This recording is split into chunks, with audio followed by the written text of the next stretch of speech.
지난 22일에 모스크바의 외곽의 공연장에서 4명의 무장교환이 침입해서 총기를 난사해서 137명이 사망하고 100여 명의 사람들이 부상을 입는 사건이 있었습니다.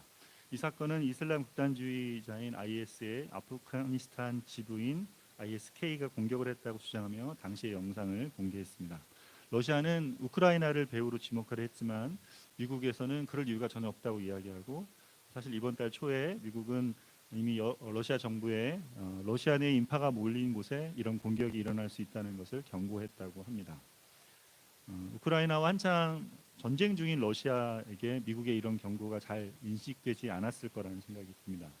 여러분, 전쟁이나 테러가 무서운 것은 그것을 대비하지 않고 상황이 벌어지면 심각한 상황에 처한다는 데 있습니다. 오늘 본문에서 바울은 우리 그리스도인에게 있는 영적인 싸움에 대해서 말합니다. 그리스도인으로 살아가는 삶의 자리에 있는 이 싸움의 위험성을 알려주고 있습니다. 이렇게 하는 이유는 우리에게 이런 어떤 싸움이 벌어지고 있는지를 우리가 알고 있어야 제대로 대처할 수 있기 때문에 그렇습니다. 예수님을 믿고 하나님의 자녀가 되어 그분 안에 살아가는 삶은 분명 우리에게 생명과 생명을 풍성케 함을 줍니다. 그런데 우리가 신앙생활을 하다 보면 우리가 예상치 않은 일들이 일어나곤 합니다.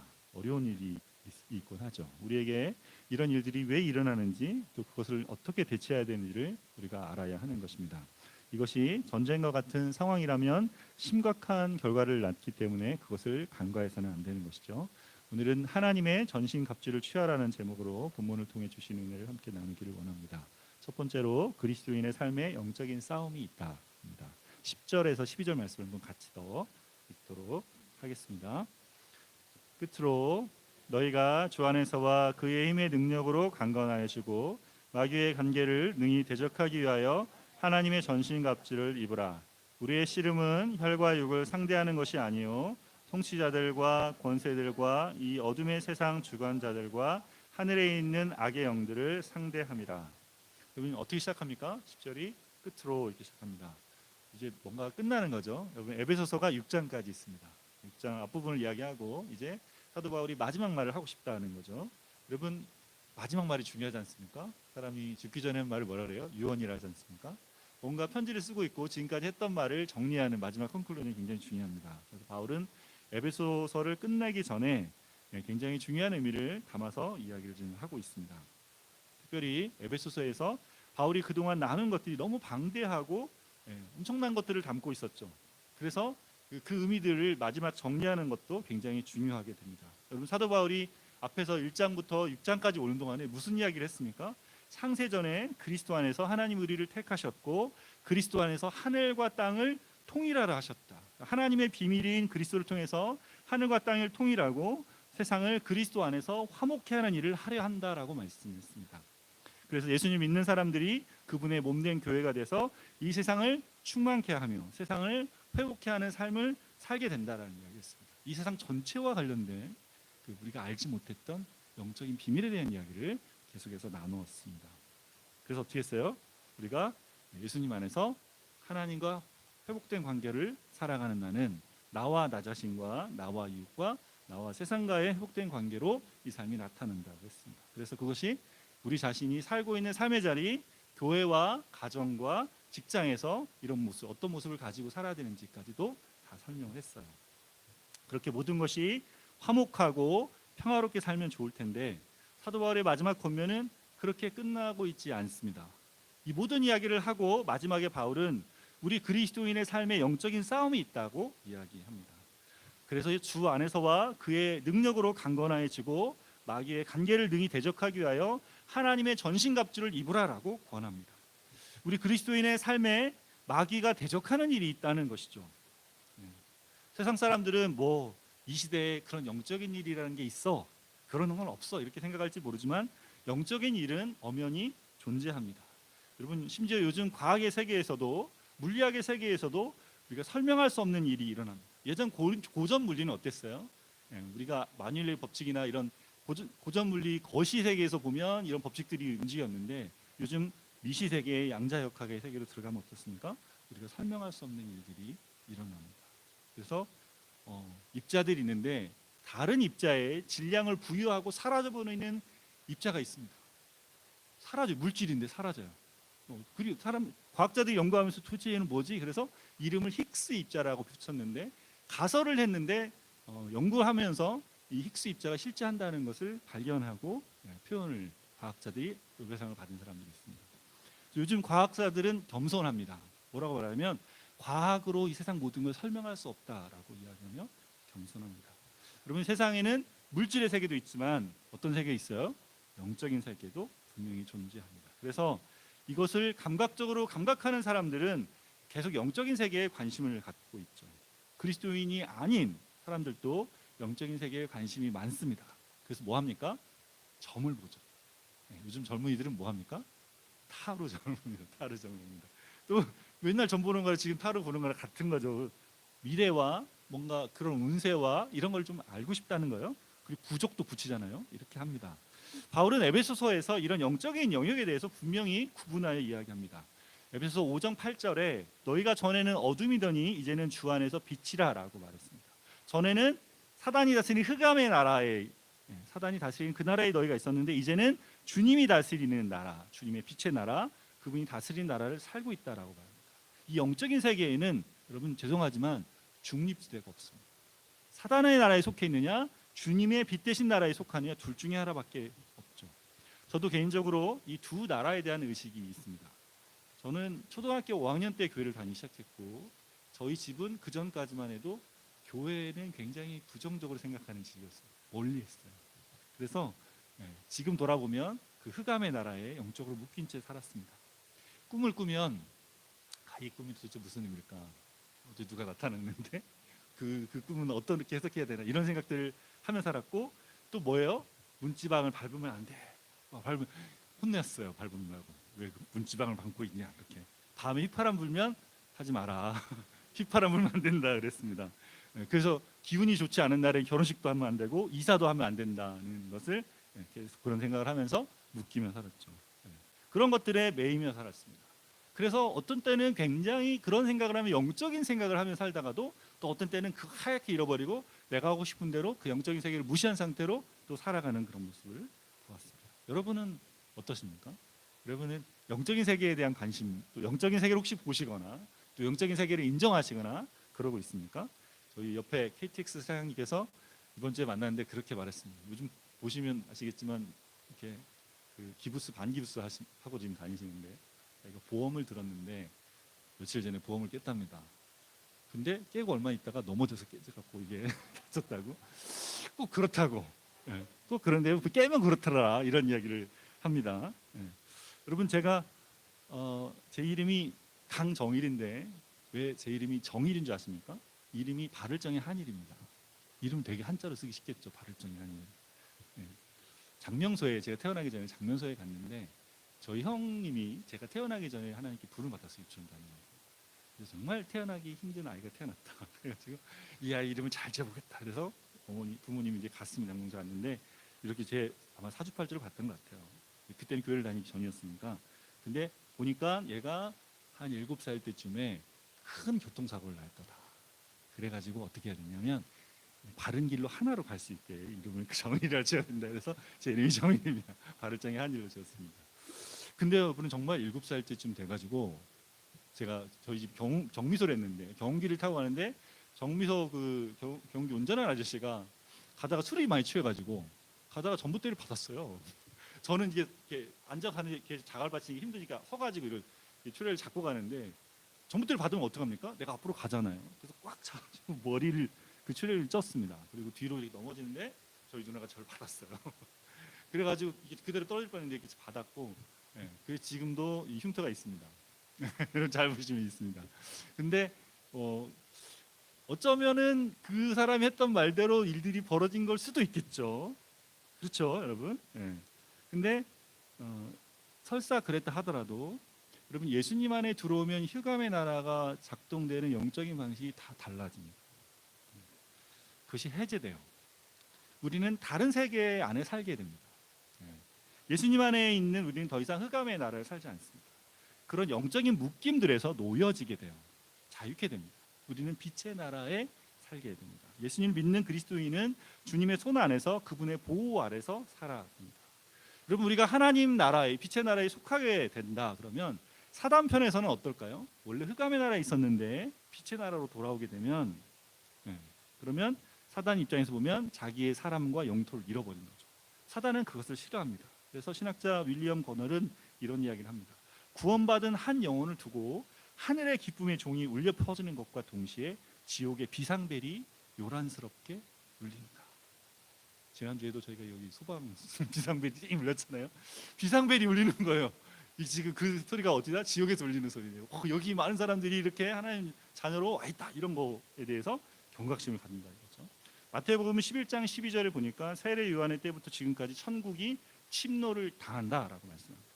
하나님의 나라가 세례 요한의 때부터 지금까지 침노를 당한다, 전진한다는 말입니다. 하나님의 나라는 그냥 가만히 있는 나라가 아닙니다. 하나님의 나라는 침노하고 빼앗는 나라입니다. 왜 빼앗습니까? 원래 그게 하나님의 땅이었기 때문에. 원래 하나님 만드셨는데 사단이 인간을 속인 다음에 사단이 세상의 주관자로 우리의 영역, 하나님의 영역을 뺏어간 거죠. 그래서 하나님께서 이제 사단에게 빼앗긴 영역을 예수님을 통해서 회복한 다음에 빼앗아 오고 있는 중입니다. 그러면 사단은 어떡합니까? 자기도 자기 영역이었던 것을 다시 빼앗으려고 공격하죠. 그래서 베드로전서 5장 8절에 마귀가 우는 사자처럼 두루 다니며 삼킬 자를 찾나니라고 말씀합니다. 여러분, 우리가 이런 싸움 중에 있다는 것을 알아야 돼요. 여러분, 싸우는 중에 있는데 무장을 해제하면 어떻게 됩니까? 위험하죠. 그렇죠? 그래서 우리가 싸움 중에 있다는 것을 알고 어떤 일이 우리에게 일어나는지를 예의주시하고 우리의 싸움에 필요한 것들을 갖추고 있어야 됩니다. 우리의 싸움은 어떤 싸움입니까? 영적인 싸움입니다. 여기 뭐라고 12절에 말합니까? 혈과 육에 대한 싸움이 아니다. 그리고 나서 우리의 싸움의 대상에 대해서 이야기합니다. 이들은 뭐예요? 통치자들, 권세들, 어둠의 세상 주관자들, 하늘에 있는 악의 영들, 굉장히 많은 영적인 존재에 대해서 말하는데 이들은 뭐예요? 모든 악한 목적을 수행하는 영적인 행동자들. 사단에 속한 영적인 진영에 다양한 활동들이 있음을 보여주는 것이죠. 여러분, 그 많은 사람들을 죽이는, 총을 쏴서 죽였잖아요. 우리는 IS가 그런 사람들을 아는데 사람들이 정치적인 상황 때문에 죽이기도 하지만 악한단 말이에요. 그 악한 일들을 사단이 사람들의 마음을 꼬드기고 우리의 사회가 가지고 있는 체계 안에서 이런 일들을 벌이는 거죠. 세상에 얼마나 많은 죄의 악들이 관영합니까? 그런 것들이 다 어떻게 해서 벌어지는 겁니까? 사단이 우리의 마음을 붙잡아서, 요즘 우리 사회에 옛날에는 볼 수 없었던 끔찍한 일들이 자꾸 벌어지잖아요. 그게 우리가 가지고 있는 우리의 감정과 우리의 몸의 약함과 또 우울증이나 뭐 이런 것들 때문에 오지만 영적으로 사로잡혀서 그런 일을 벌이기도 한다는 거죠. 여러분, 영적인 세계에도 우리가 사는 세상만큼이나 넓습니다. 아니, 그보다 훨씬 더 넓습니다. 우리가 잘 알지 못하지만 훨씬 넓습니다. 그래서 사람들은 어떻게 말해요? 영적인 세계를 이해할 수 없으니까 거기 뭐가 있어, 신비한 게 있어, 그냥 블랙박스로 가둬놓고 그냥 그것이 일어난다라고 생각합니다. 요즘 드라마 같은 거 보면 다 그렇잖아요. 전제되잖아요. 이런 게 원래 있는 것처럼. 근데 거기에 뭐가 있는지를 모른 채로 사람들은 원래 그걸 알 수 없는 거지, 신비한 거지라고만 생각합니다. 그런데 우리는 어떡합니까? 우리 그리스도인들은 이 영적인 게 뭔지를 알아요. 영적인 세계를 인식합니다. 이 세계를 가늠합니다. 예수님 안에서 하나님 만드신 세계라 했잖아요. 하나님은 보이는 세계도 만들었지만 보이지 않는 세계도 만드셨습니다. 그래서 예수님 안에서 영적으로 우리가 다시 죽었다가 살아난단 말이에요. 깨어나는 거죠. 그러고 나면 영적인 감각이 살아납니다. 그래서 이전의 세계에 짓누르지 않고 영적인 세계를 몰라서 헤매지 않고 아주 선명하게 그 세계를 직시하고 인식하며 영적인 싸움을 하며 살아갑니다. 여러분, 십자가에 죽으시고 부활하신 예수님이 사단의 머리를 치셨습니다. 창세기 3장에 우리가 처음 죄를 지었을 때 하나님 말씀했어요. 사단에게, 뱀에게, 너는 여자의 후손의 발 뒤꿈치를 상하게 할 거지만 여자의 후손은 너의 머리를 칠 거다 그랬습니다. 사단은 예수님을 십자가에 죽이게 하면 그걸로 끝나는 줄 알았어요. 근데 그건 사실 예수님 발 뒤꿈치를 친 것밖에 안 되고, 예수님이 거기서 죽으시고 다시 부활하셨을 때 사단의 머리를 친 것이, 사단은 머리가 맞는 게 더 심각하지 않습니까? 머리 맞고 중상을 입었어요. 그래서 사단이 가지고 있었던, 예수님 십자가에 죽으신과 부활하심으로 사단이 가지고 있던 모든 권력이 다 뺏겼어요. 그래서 그의 정죄와 죽음의 권세가 깨어졌습니다. 예수님이 이 싸움을 승리하시고 부활하신 주님이 우리에게 예수님을 의지하고 싸울 때마다 승리케 하십니다. 이런 영적인 싸움이 우리에게 현실로 있다는 것을 여러분 아시고 예수님을 의지하시며 승리하시는 저 여러분 되시길 바랍니다. 두 번째로 우리 그리스도인은 하나님의 전신갑주를 입어야 영적 싸움을 이길 수 있다. 이 영적인 싸움에서 승리하기 위해서 바울은 본문에서 두 가지를 이야기합니다. 첫째는 주 안에서와 그의 힘의 능력으로 강건하여지고, 둘째는 하나님의 전신갑주를 취하라라고 했습니다. 10절과 13절 말씀을 한 번 더 보겠습니다. 끝으로 너희가 주 안에서와 그의 힘의 능력으로 강건하여지고, 그러므로 하나님의 전신갑주를 취하라. 이는 악한 날에 너희가 능히 대적하고 모든 일을 행한 후에 서기 위함이라. 여러분, 이 두 가지를 말씀하시는데, 이 두 가지 영적인 싸움에서 이길 수 있는 승리의 방식의 공통점이 무엇입니까? 영적인 싸움을 하는데 이건 우리의 것이 아니라 우리의 노력이나 우리의 힘으로, 내 능력으로, 내가 가진 자원으로 싸우라 하지 않았습니다. 여러분, 그걸로 싸우면 백천백패. 여러분, 성경에서 우리가 처음 죄를 지었을 때 사단이 우리에게 한 것이 뭐냐면 우리와 하나님을 분리시키는 거예요. 우리와 하나님처럼 되고 싶은 마음에 선악과를 먹으면서 우리 스스로 내가 신이 되고 내가 하나님이 되고 내가 내 인생의 주인이 되어 살게 만드는 거예요. 그렇게 되면 어떡합니까? 그 다음부터는 우리는 우리 자원만 가지고 싸워야 돼요. 우리가 자원만 가지고 이 세상을 살아야 됩니다. 사단은 그런 사람은 그냥 어떻게 쉽게 말하면 껌입니다. 그냥 다 넘어뜨릴 수 있어요. 사단은 하나님이 지은 영적인 존재란 말이에요. 그래서 광명의 천사로 우리를 속일 수도 있습니다. 그래서 혼자 떨어져 있다. 내 힘으로 산다. 그냥 다 사단의 밥이 됩니다. 여러분, 이 시대는 여러분 잘 보시면 이 시대는 계속 뭘 먹입니까? 우리한테 너 혼자 살아라. 네 인생이다. 네가 성취하는 거야. 네가 이루는 거야. 네가 모든 삶의 책임을 지는 거야. 이렇게 말해요. 굉장히 우리를 위하는 것 같지만 이걸 배우면 혼자 인생을 살다 보면 어떻게 합니까? 그게 만만치 않은 인생이고, 그리고 아까 말한 것처럼 사단이 한번 건들면 불면 바람 불면 넘어집니다. 그런 삶을 살게 만드는 거죠. 근데 사단이 우리를 어떤 사람을 주목합니까? 그래서 예수님을 의지하는 사람, 하나님을 의지하고 하나님과 함께 동행하는 사람을 주목합니다. 그래서 지금 말씀하세요. 주님이 뭐라고 합니까? 주 안에서와 그의 힘의 능력으로 강건해지라고 말합니다. 여기 강건해지다는 말은 수동태예요. 강건해라라고 하면 우리한테 막 너희가 강건해야 된다 이렇게 하지 않고 강건해져라. 누가 강하게 합니까? 예수님이 우리를 강하게 해요. 예수님 안에 거하면 예수님 안에서 그분이 주는 능력을 입고 점점 강해지는 것이죠. 요한복음 15장 4절과 5절에 내 안에 거하라 나도 너희 안에 거하리라. 가지가 포도나무에 붙어있지 아니하면 절로 과실을 맺을 수 없음 같이 너희도 내 안에 있지 아니하면 그러하리라 말씀합니다. 예수님은 생명의 원천이시기 때문에 우리 그리스도인들은 예수님 안에 거해야 됩니다. 가지가 포도나무에 거해야 돼요. 붙어 있어야 돼요. 그래야 어떻게 합니까? 거기서부터 생명을 공급받고 거기서부터 이겨낼 수 있는 힘이 생기는 것이죠. 그래서 예수님과 영적인 싸움을 하기 위해서는 예수님으로부터 능력을 또 공급받아야 됩니다. 바울은 에베소서 1장 19절에 그 힘의 위력으로 역사하심을 믿는 우리에게 베푸신 능력의 지극히 크심이 어떠한 것을 너희로 알게 하시기를 구하노라라고 기도했습니다. 여러분, 되게 많은 이야기가 있지만 쉽게 말하면 뭐예요? 주님이 얼마나 능력이 큰지 네가 알기 원해. 이렇게 기도하는 거죠. 근데 그 능력을 설명하면서 뭐라고 말하냐면 그 능력이 죽은 자 가운데서 예수님을 살린 거야. 그리고 그 능력이 예수님을 하늘에 앉히고 예수님을 온 땅을 통치하는 자로 만들었어라고 이야기합니다.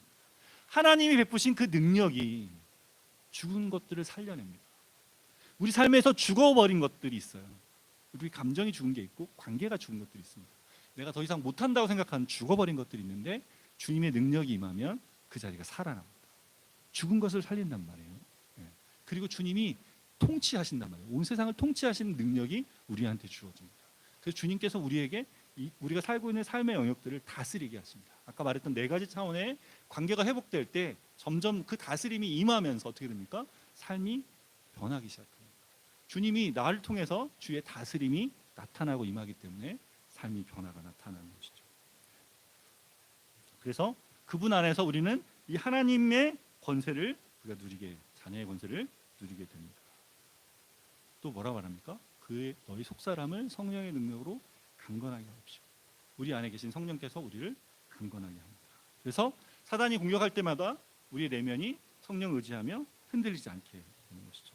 그래서 어떻게 해야 돼요? 우리가 계속 주님 안에 거해야 돼요. 주님의 능력을 의지해야 됩니다. 주님이 내게 주신 것이 무엇인지를 알고 생각하고 그 안에 머물러야 되죠. 그래야 영적인 싸움을 바로 할 수 있습니다. 여러분, 이어지는 구절이었던 13절에 하나님의 전신갑주를 취하라도 같은 의미입니다. 전신갑주는 좀, 전신갑주가 좀 너무 어려운 단어라 도대체 무슨 말이야 이런데, 파노플리아라는 단어를 쓰는 건데 이 뭐냐면 완전 무장을 뜻합니다. 로마의 군대들이 있었잖아요. 여러분, 로마 당시에 그 군사들 가끔 영화에 보면 보지 않습니까? 그들이 전쟁할 때 머리부터 발끝까지 완전히 보호해서 방어와 공격할 수 있도록 갖추는 거죠. 완전 무장을 하라는 거예요. 완전 무장. 전신갑주를 입어야 안전하게 싸울 수 있습니다. 근데 여기 전신갑주를 그냥 전신갑주를 하지 않고 뭐라 그랬어요? 하나님의 갑주예요. 하나님의 전신갑주는 뭡니까? 하나님이 주시는 전신갑주, 하나님이 만드신 전신갑주입니다. 하나님으로부터 온 갑주라는 거죠. 하나님 주신 갑주가 뭡니까? 여러분, 이게 영적인 거란 말이에요. 그죠? 우리가 이제 군대로 이렇게 비유하지만 하나님으로부터 온 갑주가 뭔지를 13절 이후부터 14절부터 쭉 설명합니다. 여러분, 이거 다룰 거예요. 오늘 다 못 다루니까 이거는 안 할 건데, 14절부터 계속 나오는 게 뭐냐면 구원에 대해서, 의에 대해서, 진리에 대해서, 복음에 대해서, 믿음과 말씀에 대한 것, 이것들이 계속 다룹니다. 이게 뭐예요? 그동안 계속 저희가 나눴던 복음이 주는 특권과 복음이 주는 유익함에 대한 이야기를 하는 거죠. 이것을 우리가 입어야 하나님의 전신갑주가 그렇게 복음의 내용을 우리가 기억하고 그 복음의 내용을 따라 삶에 적용하며 계속해서 살아가라는 것이죠. 복음의 말하는 바를 보러 삶을 보고 그것 안에 계속 살아가라고 말씀하는 거예요. 복음이 주는 유익함을 내 삶에 적용하고 거기서 주님이 하신 일을 믿고 그 믿음을 따라 살아가라는 것입니다. 아까 말한 것처럼 이게 더 무슨 말인지 더 나눌 건데, 요점은 뭐냐면 영적 싸움을 내 힘으로, 내 생각대로, 내 능력대로 싸우는 것이 아니라는 것이죠. 예수님 안에서 주님의 능력으로 주님이 주신 복음을 삶에 계속 적용하며 싸우는 것입니다. 그럼 그렇게 하려면 어떻게 합니까? 이게 무슨 말인지를 이해하기가 쉽지 않죠.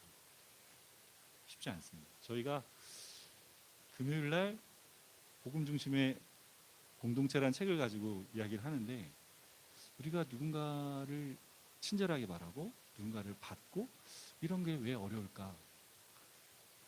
왜 어려울까 생각. 근데 우리는 보통 내가 조금 그럼 더 친절하게 하고 더 마음을 넓혀서 받아들여야지 이렇게 생각을 했어요. 근데 그 책에서 뭐라고 말하냐면, 예수님을 믿는데 당신이 지금 뭔가를 안 믿고 있다. 당신이 뭘 못 믿고 있는지를 한번 생각해 봐라. 사람들 내가 대하는데, 내가 주님을 믿는 거랑 사람들 대하는 거랑 이거 어떻게 연결되는지를 몰라가지고 저희가 보면서 이거 어떻게 하는 거지라는 생각을 했어요. 여러분, 주님을 믿는다고 하는 것은 그런 겁니다. 그냥 믿어 이걸로 끝나는 게 아니고, 믿은 그 주님이 나에게 지금 말씀하시는 것이 무엇인지를 내가 알고, 내게 지금 벌어지는 상황 속에서 주님을 믿는 내가 이 상황을 주님이 이렇게 보라 하셨지, 주님이 이렇게 하라 하신 거지를 내가 깨닫고 그것을 삶에 적용하는 거예요. 여러분, 이게 단순하지 않아요. 근데 우리가 복음을 알면, 그리고 이걸 적용하기 시작하면 주님이 우리에게 주신 게 뭔지를 알게 됩니다. 이게 되게 굉장한 겁니다. 여러분, 삶에서 우리가 세상에 어디서도 이걸 줄 수 없어요. 그리고 우리가 예전에 알았던 건 그냥 우리가 믿으면 구원 얻는다 정도만 알았어요. 근데 그게 아니고 굉장히 부유한 내용으로 우리에게 주셨습니다. 그리고 주님이 그 주님 주신이잖아요. 세상을 만드신 분이고, 지혜와 세상의 모든 지혜와 지식의 모든 보화가 그분에게 감춰져 있다고 그랬습니다. 모든 지식, 우리가 알고 싶은 것과 모든 지혜, 우리가 삶에서 정말 알고 싶은 그런 지혜로운 삶의 자리들을 주님이 다 갖고 계시죠. 그 주님이 우리에게 주신 것을 우리가 실제로 알고 우리 삶에 적응하기 시작하면 그 자리마다 주님이 주신 복음의 은혜가 흘러가고 나타나게 된다는 것입니다. 여러분, 전신갑주는 그렇게 입는 거예요. 옷을 멋지게 전신처럼 입는 게 아니고, 우리가 이 내용들, 에베소서 했던 이 내용들과 아까 말했던 복음의 이 내용들 하나하나가 우리 안에 어떻게 주셨는지를 우리가 알 때 삶의 자리에서 그걸 가지고 말하고 행동하고 판단하고 선택하고 표현하는 그런 사람이 되어져 가는 겁니다. 근데 이게 한 번에 안 돼요. 그래서 입으라라고 명령합니다. 그리고 이걸 입고 우리가 할 때 처음엔 이게 되겠습니까? 뭐 해야 돼요? 군사들이 그거 다 입고 어떡합니까? 훈련해야 돼요. 이게 어떻게 하는지 걸을 수도 없잖아요. 걷는 것부터 훈련해가지고 정말 이걸 나한테 잘 이렇게 할 수 있을 만큼 돼야 됩니다. 근데 이거를 저희가 지금 못 들어봤단 말이에요. 이걸 어떻게 하는지를 모르는 거죠. 근데 뭘 하면 됩니까? 주님이 우리에게 주셨잖아요. 주님 안에서 강건해진다 그랬고, 주님 안에 있으면 가르쳐 주시고, 우리 안에 계신 성령께서 뭐라 그랬어요? 그가 오셔서 너희에게 모든 것을 가르치시고 내가 말한 모든 것을 생각나게 하겠다고 요한복음 14장 26절에 말씀하셨습니다. 예수님이 성령을 보내셔서 우리 안에 거하게 하시면서 이 싸움과 이 전신갑주를 입는 것을 어떻게 해야 되는지를 알려주신단 말이에요. 우리한테 가르쳐 주신다 그랬어요. 나이에 상관없고 우리의 교육 수준에 상관없습니다. 내가 어떻게 알아요? 가르쳐 주세요. 뭐만 있으면 됩니까? 주님, 저는 주님을 알고 싶습니다. 주님이 되게 주신 이 복음의 은혜가 나한테서 어떻게 적용되고 어떻게 내가 깨달을 수 있는지 알고 싶습니다. 저에게 가르쳐 주세요를 구하는 자에게 주십니다. 근데 어때요? 전신갑주는 언제 입어야 됩니까? 그래서 갑옷은 언제 입어야 됩니까? 맨날 입어야 되죠. 근데 싸움 전에 입어야 돼요. 싸움하는 동안에 어떻게 합니까? 입을 수 없어요. 13절에 뭐라고 되어 있습니까? 전신갑주를 취하라. 이는 악한 날에 너희가 능히 대적하고 모든 일을 행한 후에 서기 위함이라라고 말씀하셨어요. 악한 날에 싸움이 벌어진단 말이에요. 어떻게 해요? 그때 싸움 중에 어떻게 해요? 갑옷을 입을 수가 없단 말이에요. 여러분 전투하다 말고 잠깐만 너 지금 아직 준비가 안 됐어. 잠깐만 있어봐봐. 내가 좀 입고 올게. 이럴 수 없단 말이에요. 잠깐만 좀 한가운데 가 있다가 내가 좀 갇혀서 연습 좀 하고 올게. 이게 안 된단 말이죠. 전투는 현실입니다. 그때 싸움이 벌어지고 있단 말이에요. 저희 둘째가 지난주에 공군에 입대했어요. 토요일날 요즘 너무 좋아가지고 전화가 왔습니다. 전화 왔는데 뭐라 하냐면 다 좋은데 곤란한 게 있대. 뭐냐 그랬더니 자기가 일주일 동안 바지 하나밖에 없어가지고 낮이나 밤이나 계속 이 바지를 입고 자고 일어나서 계속 입다. 그러는 거예요. 저희도 그렇죠. 군대 가면 당연히 줄 줄 알았죠. 일주일 동안 대기하는 동안에는 아무것도 안 줬나 봐요. 그러니까 바지를 여벌을 안 가져가는 거죠. 입고 있는데 어떻게 합니까? 벗을 수 없잖아요. 집에 올 수 없잖아요. 거기 그냥 그대로 입는 채로 계속 있어야 되는 거예요. 일주일. 무슨 알겠죠? 네. 여러분 뭐예요? 전쟁이 벌어지면 그 상태예요. 그게 내가 지금 어떻게 한 겁니까? 내가 지금 입고 있는 모습 그대로인 거예요. 네? 그런 거예요. 그러니까 어떻게 해야 돼요? 네. 싸움 중에 내가 영적인 갑옷을 입는 법, 그리고 이 심각한 상황에 대처할 수 있도록 늘 이거를 갖추고 있어야 합니다. 악한 날에 이 표현은 마지막 때에 영적인 큰 싸움이 일어나는 것을 말할 수도 있습니다. 근데 동시에 우리가 매일 살아가는 삶에 악한 영이 도전해 오는 날을 의미하기도 합니다. 여러분 우리가 살 때 어느 날은 굉장히 불쾌하고 힘든 날이 있습니다. 나쁜 일 벌어지죠. 괜히 그날은 기분이 상하고 어디 가면 다치고 넘어지고 예상치 못한 사고와 원치 않는 일이 일어날 때가 있습니다. 그런 때를 우리가 알지 못하기 때문에 우리가 어떻게 해야 돼요? 전신갑주를 입고 있어야 돼요. 그래야지 넘어지지 않을 수 있어요. 악한 날에 넘어지지 않을 수 있습니다. 사고가 일어날 수 있어요. 그러나 우리가 전신갑주를 입고 있으면 영적으로 보게 됩니다. 그리고 내가 거기서 뭘 해야 되는지, 또 주님 앞에 어떻게 있어야 되는지를 알게 되는 것이죠. 그러면 사도 바울이 왜 이 군사 용어를 쓰면서 전신갑주라는 표현을 했습니까? 이 싸움이 그만큼 치열하고 그 싸움으로 치명상을 입을 수 있기 때문에 경고하는 것이죠. 우리가 하나님 말씀을 아는데 그 말씀을 적용하지 않고 주님께 간구하고 기도하지 않고 또 삶에서 우리의 죄를 다루지 않고 내 힘으로 살아가면서 하나님의 전신갑주를 입는 것에 게으르다면 우리가 영적으로 치명상을 입을 수도 있기 때문에 이렇게 이해해야 됩니다. 입고 있지 않으면 어떻게 됩니까? 큰 상처를 입거나 잡혀서 고문을 당하거나 다시 어둠의 세계에 사로잡혀 노예처럼 살아갈 수 있는 것이죠. 그만큼 심각한 상황에 처할 수 있음을 알라는 것입니다. 여러분은 어떻게 신앙생활을 하고 계십니까? 복음이 말씀하는 내용을 날마다 여러분의 삶에 잘 적용하며 살아가고 있습니까? 여러분 지난주에 여러분에게는 어떤 영적인 공격이 있었고 그 자리에 여러분은 하나님의 전신갑주를 입고 어떻게 그 시간을 났습니까? 저도 개인적으로 말씀을 준비하면서 보니까 몇 주 동안 정신없이 봤습니다. 제가 지금 개척학교를 이수 중에 있는데 설교 코칭을 받아야 되고 또 토요일에는 전도 세미나를 해야 됩니다. 교회 모임과 또 사역 모임이 많아서 계속 되니까 또 수요일에는 또 모임이 많이 생겼어요. 아침부터 막 그러니까 주일보다 더 바쁩니다. 수요일이 지금. 그리고 그러고 나니까 제가 지금 뭘 하고 있는지 지금 뭘 하고 있는지를 모르겠어요. 그래서 이렇게 뭔가를 하고 있는데 사람들 계속 만나니까 영적으로 이렇게 소진이 되니까 하고 있는데 좀 생각을 했어요. 왜 이렇지? 왜 이렇게 힘들까? 이렇게 생각해 보니까 다른 게 아니고 제가 주님 앞에 머무는 시간이 적은 거예요.